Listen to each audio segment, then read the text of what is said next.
শ্রীলঙ্কা আর বাংলাদেশের দেখানো পথে জয় নিয়ে ফিরলেন নেপালের তরুণ তুর্কিরা। সে সাথে স্বল্প সময়ের বিক্ষোভে সরকার ফেলে দেওয়ার নজিরও করেছেন জেনজি প্রজন্ম। তরুণদের অপ্রতিরোধ্য অদম্য জোয়ারের কাছে নতি স্বীকার করে দাবি মানতে বাধ্য হলেন কেপি শর্মা ওলি। ছেড়েছেন প্রধানমন্ত্রীর পদ, পদত্যাগ করেছেন প্রেসিডেন্ট রামচন্দ্র পৌডেলো। প্রশাসনিক শূন্যতা পূরণ আর নিরাপত্তার স্বার্থে দায়িত্ব নিয়েছে সেনাবাহিনী। এটি কি চীনা আধিপত্যের ইতি আর ভারতপন্থী রাজনৈতিক উত্থানের ইঙ্গিত, নাকি পুরানো ধারার রাজনীতি ছুড়ে ফেলে নবযাত্রার সুঘ্রাণ? এটি আমাদের দেশের জন্য খুবই ভালো। আমাদের মতো অন্য তরুণদেরও এগিয়ে এসে ঐক্যবদ্ধ হয়ে দেশ গঠনে অংশ নেওয়া উচিত। আবারও সেনাবাহিনীর হেলিকপ্টারে প্রধানমন্ত্রীর পালানোর দৃশ্য, প্রতিবেশী কোনো দেশের রাজনৈতিক পট পরিবর্তনের পুনরাবৃত্তি। পরে হেলিকপ্টার থেকে নেমে দেশ ছেড়েছেন প্রাইভেট ফ্লাইটে। যদিও বেলা 12টা 45 মিনিট থেকে অনির্দিষ্টকালের জন্য বন্ধ কাঠমান্ডুর সাথে সব ধরনের ফ্লাইটের চলাচল।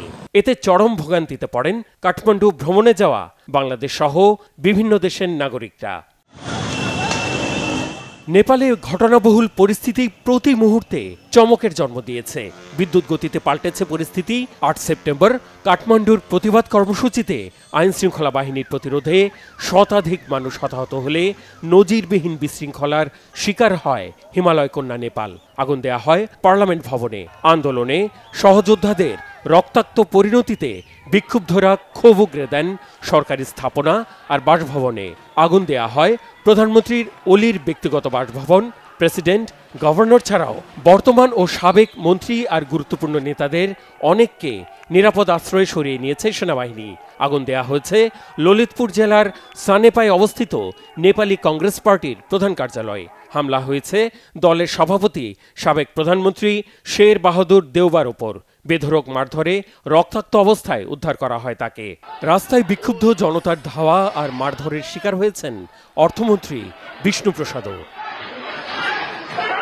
সোমবারের বিক্ষোভ শান্ত করতে ২৬টি সামাজিক মাধ্যমে আরোপিত নিষেধাজ্ঞা প্রত্যাহার করে প্রধানমন্ত্রী ওলির পদত্যাগের সম্ভাবনা উড়িয়ে দিয়ে বক্তব্য দিয়েছিলেন যোগাযোগ প্রযুক্তিমন্ত্রী পৃথ্বী সুব্বা। মঙ্গলবার সকালেও জানানো হয় সন্ধ্যা ৬টায় সর্বদলীয় বৈঠক ডেকেছেন প্রধানমন্ত্রী ওলি। এর মধ্যেই দিনের শুরুতে সরকারি ভাঙন স্পষ্ট হয়ে যায়।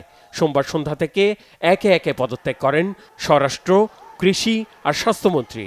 ঘোলাটে পরিস্থিতিতে সরকার টিকিয়ে রাখার ঝুঁকি না নিয়ে সরাসরি প্রধানমন্ত্রীকে পদত্যাগের আহ্বান জানান সেনাপ্রধান। মূলত এরপরই পাশার দান পাল্টে যায়। দাবি পূরণ হয় বিক্ষুব্ধ জেনজি প্রজন্মের।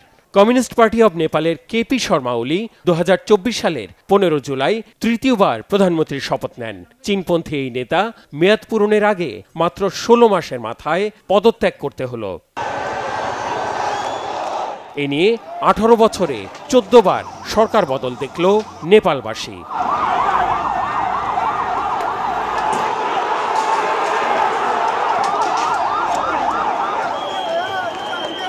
Mehrab Hussain Khan, Bangla vision, news desk.